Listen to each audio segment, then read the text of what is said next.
Farisейлердин бири Ыйсаны конокко чакырып калды. Ыйсанын үйүнө келип конок болду. Балдар, бутка чалынбай баргыла деп атам. Кээде шок болушканы менен жакшы балдар. Тиги неме кайдан келди? Билбейм.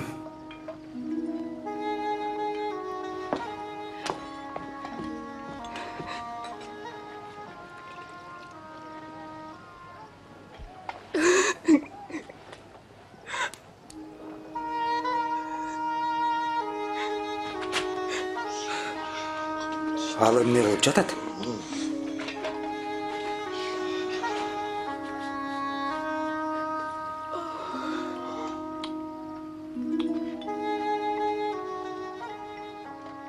Ал чын эле пайгамбар болсо андага кандай аял кол тийип жатканын билмек.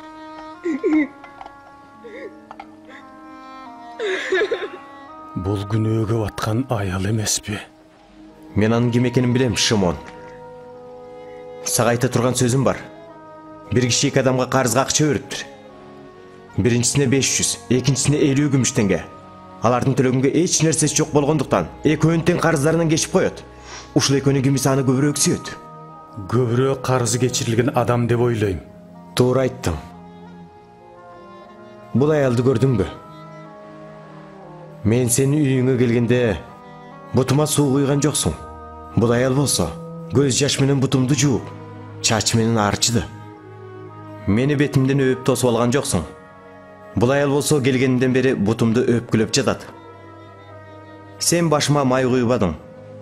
Бул аял болсо бутумду атыры менен майлады. Мен уксаң, бул аялдын күнөөлөрү кечирилгендиктен анын мээрими да көп. Ал эми кимге аз кечирилсе, анын мээрими да аз болот.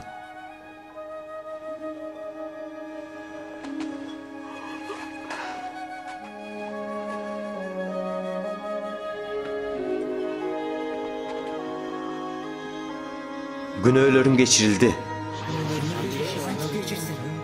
Сени ишенимиң куткарды, тынчтык менен бара бер.